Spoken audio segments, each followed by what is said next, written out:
Okay, so moving on to another important aspect of the voice.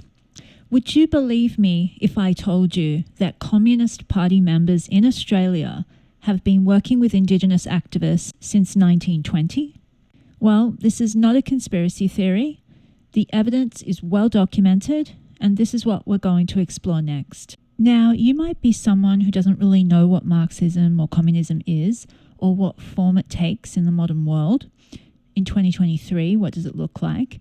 And a great explanation comes from James Lindsay in his speech to the European Parliament in March of 2023. He gives a great overview of how woke ideology is the new Marxism infiltrating the West. Take a listen. Woke is supposed to advance equity in Europe. So here's the definition of equity, and see if it sounds like a definition of anything else you've ever heard of. The definition of equity comes from the public administration literature.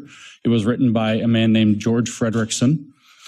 And the definition is an administered political economy in which shares are adjusted so that citizens are made equal. Does that sound like anything you've heard of before? Like socialism? They're going to administer an economy to make shares equal. The only difference between equity and socialism is the type of property that they redistribute, the type of shares. They're going to redistribute social and cultural capital in addition to economic and material capital. And so this is my thesis when we say, what is woke?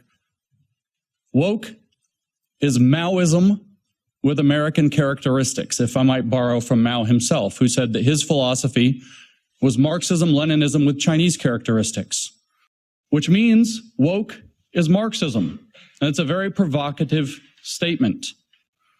It's something you will certainly hear it is not, that it is different. And the professors and the philosophers will spend a large amount of time explaining to you why, no, it's about economics when it's Marxism. This is social, this is cultural, this is different. It's not different. Because Marx had a very simple proposition, but we get lost. We think that Marx was talking about economics because he often talked about economics. He wrote a book called Capital. It's a very famous book. And we think, well, this is about economic theory. But this isn't true. It's only true on the surface. If we go below the surface, what Marx was talking about was something different. We know what Marx's hypothesis was that we must seize the means of production if we're going to bring socialism to the nations, to the world. We have to seize the means of production. So we have to ask, what does he mean? And if we think that it's about capital, then we miss what he means. If you think it's about the means of production in the factory with a hammer and the means of production in the field with a sickle, then you miss what it means.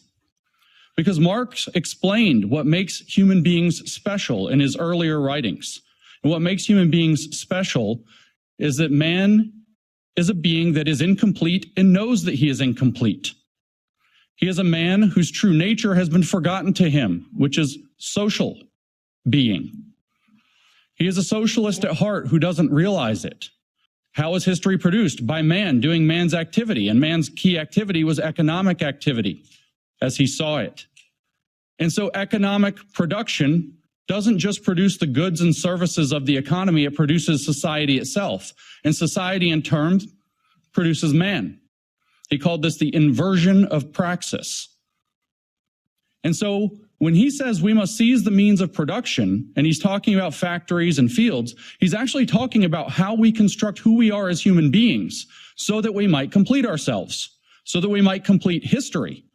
And at the end of history, mankind will remember that he is a social being, and we will have a socialist society, a perfect communism that transcends private property, is how he put it. So Marx was interested in controlling or understanding and controlling how man produces himself. And he writes about this exclusively in the 1840s, very deeply.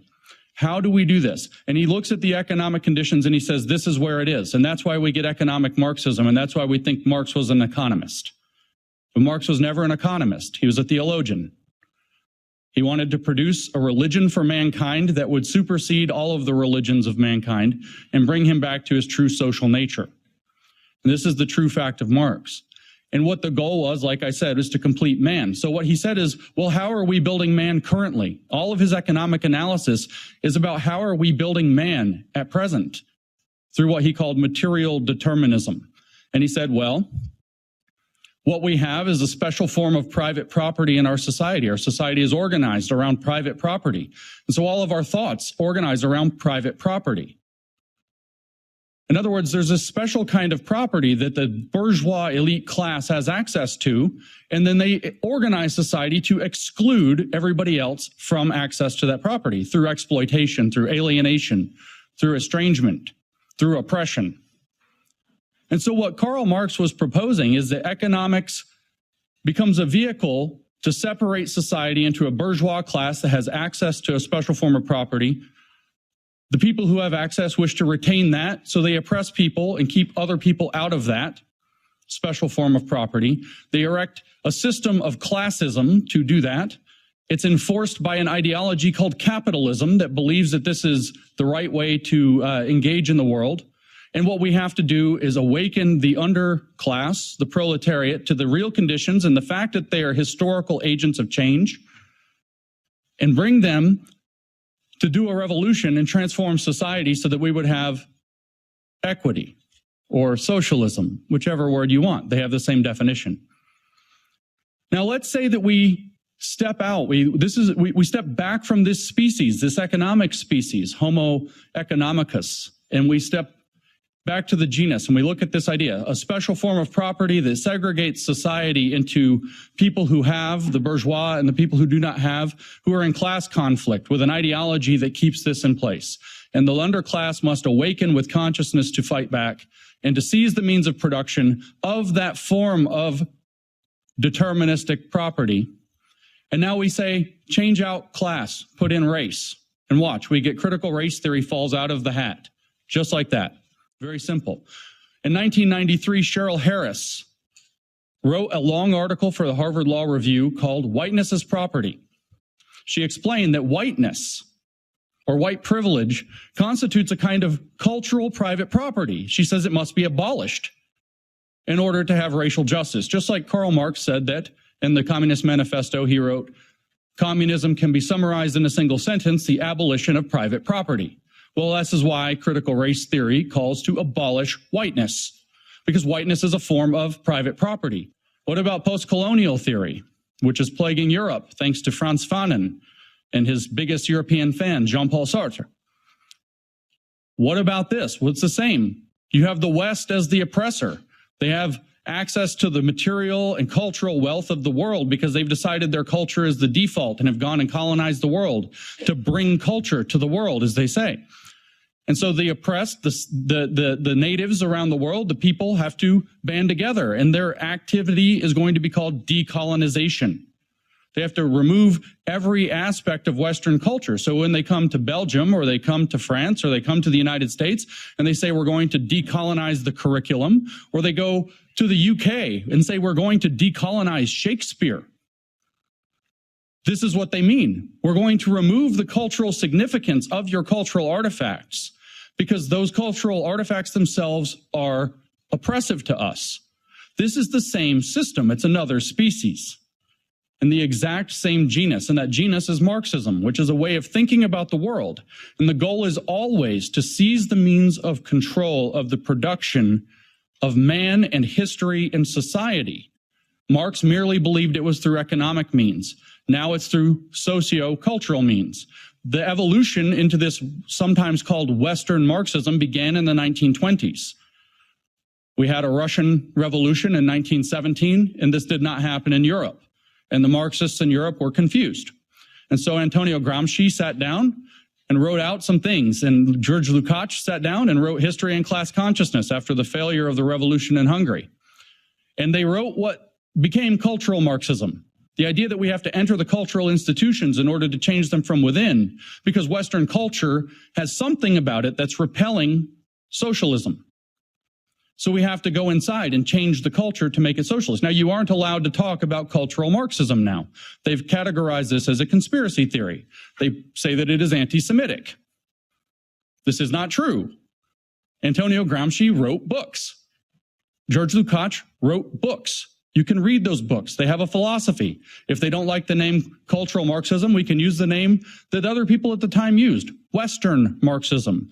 So much like, a virus adapting to the conditions, it changed to try to infect a new host.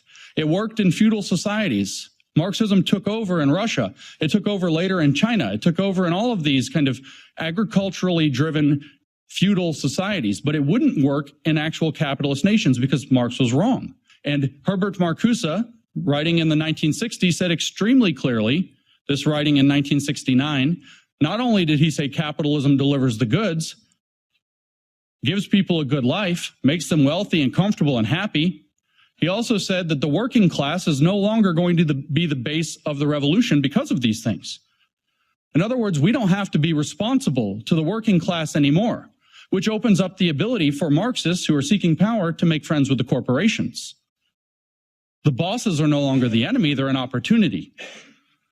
Because the working class is irrelevant. He said the energy is somewhere else. He said it's in the racial minorities, the sexual minorities, the feminists, the outsiders. That's who he said have the energy for a Marxist revolution in the West, not the working class. And so Marxism was able to evolve to abandon the working class. And so what did they do? Well, all they had studied for 30 years was what they called the culture industry. An industry that commodifies and packages culture and sells it back to people. So supposedly stripped of what it actually is, empty, abstract now. And so what, of course, did they do? They seized the means of production of the culture industry because that's what they do. And so they started to transform the culture industry to sell racial, sexual, gender, sexuality-based agitprop as though that were genuine culture. And this evolved in America's highly racialized context, and we ended up with woke, a form of identity-based Marxism, a constellation of Marxist species that all work with the same operating premise but locate themselves in different, and I'll use the German term here for this, folk. LGBTQ is a folk. And they get folkish identity there and become activists. The black community is a folk. How do I know? That's what W.E.B. Du Bois said it would be when he laid down the foundations that became critical race theory later. They think of themselves as nations. Don't they all have flags? Don't they put them on your buildings like colonizers? Don't they hang them in your streets? They think of themselves as occupying nations, but they see themselves as bound together, just like the various colonized nations around the world, in seeking liberation from Western civilization. And so we end up with Western Marxism taking many forms, but with one overarching approach. And the approach that they use, I started off by saying, is Maoist, not merely Marxist. Now you know the theory is Marx. It's just evolved into different species to attack the West at its weakest points through our tolerance, through our acceptance, through our openness, through our generosity, through our best traits, actually. But Mao Zedong knew how to use identity politics. I don't know how you study in Europe, but in America, we have very red-washed education, as we might say. The communists have stripped out all education about communism entirely. You don't learn about it in America at all. So we don't learn anything about Mao. And maybe you don't know this, but I tell this to American audiences and they're shocked.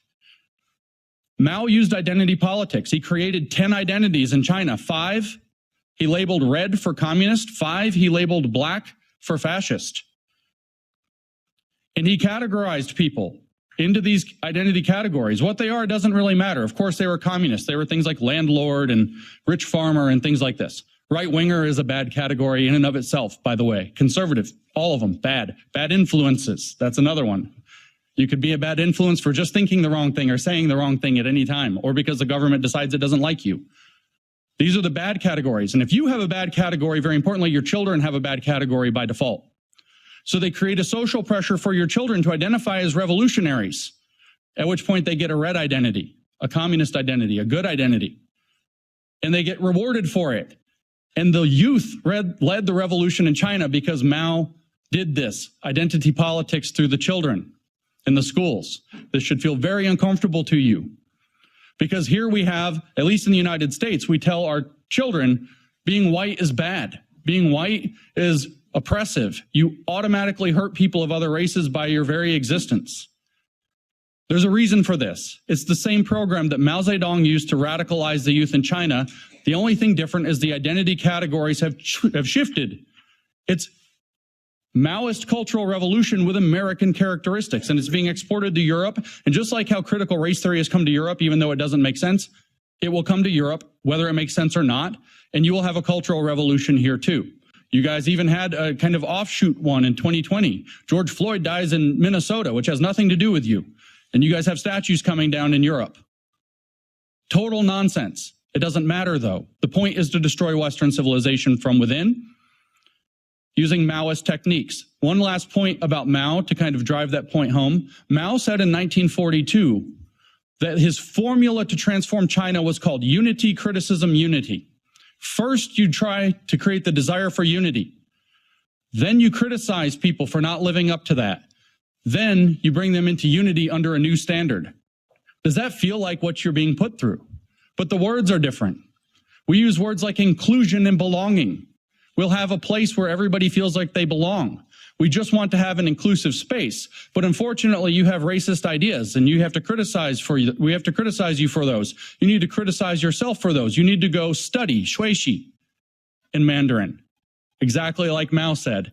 And then we can bring you into unity under a new standard, which Mao called socialist discipline, which we in the West would not buy. We call it in the West inclusion. And so we have this new program, and within inclusion we have, or above inclusion actually, we have sustainability. We have a sustainable and inclusive future. I see the Agenda 2030 here with an X over it. The sustainable and inclusive future is the new socialist standard, that we will have freedom under socialist discipline. And Mao said the way that that will work is through what he called democratic centralism.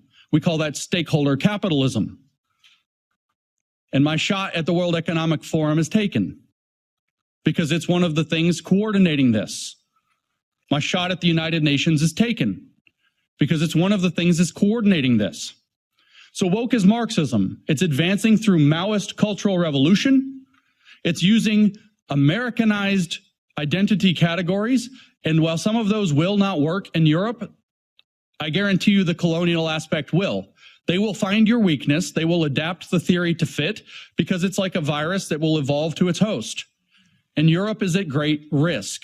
So you have to stand firm in your principles, but you have to do so cleverly. You have to do so understanding that you're being provoked, which means you don't react as the provocateur wants you to react. You have to outsmart them, which is not possible unless you know the diagnosis of your problem. It's a Polish proverb, never attempt to cure what you don't understand. Woke is Marxism, evolved to attack the West. If you don't understand that, you will not act correctly. You will not cure it. And it will conquer your countries. It will conquer all of Europe, and we will have a very, very long, sustainable, and inclusive future with absolutely no freedom. Because the goal is to make us into what they call global citizens. Have you heard this term? This term is nonsense. There's no global sovereign, so there is no global citizenship. There's no relationship because there's no ruler, and we don't want a ruler of the globe. It's a nonsense term. But they tell you, if you actually read their literature, what is a global citizen? It's somebody, I kid you not, I make no joke. They say this themselves. It's somebody who supports the 17 Sustainable Development Goals of the United Nations Agenda 2030. That's a global citizen. And they say, what are the rights of a global citizen? This is in a book about global citizenship education published 2 years ago. What are the rights of a global citizen? And the answer, one paragraph later, is we're not that interested in rights with global citizenship. It's more about global responsibilities. In other words, slavery. This is a pivotal moment in the history of the Western world. The model that they are pushing us toward, using the means and mechanisms of that place, is the model we see in China. If you want to know what your future looks like if we don't stop the woke, look at China. Look at the social credit system. Look at the oppression. Look at people disappearing for having the wrong opinions. One of their greatest billionaires, Jack Ma, said the wrong thing about the government and disappeared. A billionaire. If you want to know what the future of Europe and America and the Five Eyes or whatever the countries, It's China. That's the model. So we have to fight back against woke, but to fight back against woke, we have to understand it. And I will close by restating my thesis. Woke as Marxism evolved to take on the West. And it's been very successful so far because we haven't known our enemy. We cannot name our enemy. And I've come here to name our enemy. So thank you for your time and attention and letting me do that. Ex-communist and whistleblower Jeff MacDonald first exposed the communist affiliation with Indigenous communities in his book, Red Over Black. In his 1984 documentary, he aimed to inform Australians of the strategies taking place to mobilise and recruit members. Jeff grew up within the Communist Party of Australia and was a fully trained Marxist for 13 years of his adult life before being expelled in 1960. He was trained and educated in Marxist theory, including historical materialism, philosophy, Marxian economics, and any number of other theories available in the volumes of Marx, Lenin, and Engels' work. The academic training was intense, and Jeff claimed that he would have to study anywhere from an hour a week up to 6 weeks at a time at the secret communist training school in Minto, New South Wales. One theory Jeff says he didn't take seriously at the time was what was called the national and colonial question, developed by Stalin under the instruction of Lenin. And you can see Lenin's extensive writings on the subject here. The theory states that the best way to seize power in any country that had an Indigenous population was to start an anti-colonial movement where Indigenous peoples could regain their land. He claims that as the years went on and Indigenous activism in Australia increased, he started to notice that the people who were up there speaking for Indigenous rights were the very same people he'd grown up with in the Communist Party. In 1970, when Jeff visited the Northern Territory as a trade union manager, he again witnessed communist influence and propaganda around the settlements. They were particularly hostile toward Indigenous Christians and missionaries. He recalled members being taught to use trigger words, such as racist, in order to silence people into a moral cowardice, and claimed that the ultimate objective for the communists was the establishment of a new, separate, independent nation of Indigenous people to be recognized internationally. Lenin wrote about exploiting the idealism of citizens and consequently politicians, who he described as useful idiots. In light of this, we can see how potentially dangerous an unelected advisory body could be if given constitutional power. And as we've previously heard, neo-Marxism rarely declares a revolution, but instead aims at infiltrating our liberal democracies from within. Prime Minister Albanese himself was affiliated with communism when he led a faction of New South Wales Labor known as the Socialist Left in the 1980s. In 1991, as the Assistant General Secretary of the Labor Party, he conducted an interview with the Communist Party's official newspaper, The Tribune, where he talked about class struggle and the comrades who struggled before us to put hard left policies into action. His extremist days may be behind him, but his association with the likes of Thomas Mayo and Marsha Langton raised questions about the political agenda of The Voice. Marsha Langton started her political career as a communist and has never renounced her past views. It was discovered by ASIO that Langton was a senior member of the National Committee of the Communist League, a group dedicated to the overthrow of the Australian government and the implementation of a socialist state. Other Yes campaign advocates, such as Teela Reid and Thomas Mayo, have been more open about their communist affiliations. Mayo revealed that The Voice's radical origins were with the Search Foundation, which describes itself as the successor to the Communist Party of Australia. Here's a clip of Mayo and his thoughts on sovereignty, treaty, and The Voice. Sovereignty is about power and authority. It's about control. And it's what the Uluru Statement is seeking to establish through a First Nations voice. So I'm not just talking about this broad idea, right? You know, the Uluru Statement, we've actually done the hard work to propose something very specific. We're not saying we want a treaty and we don't know what's in it and we think it might take 20 years. We're saying this is how we can empower ourselves to do treaties in a better way. This is how we can use the truth. And this is how we can have political power to address the justice system and all that. And what it requires is the first step is to fight for a constitutionally enshrined voice. We need this national voice. We need the ability to negotiate with the Commonwealth, the federal government about their obligations and how they're going to adhere to them. Okay guys, that wraps up part 2. In part 3 we hear from Senator Jacinta Nambagenta-Price, who does some truth-telling of her own. Click the link to watch that and tell me what you think. Is woke the new Marxism? Let me know your thoughts in the comments below.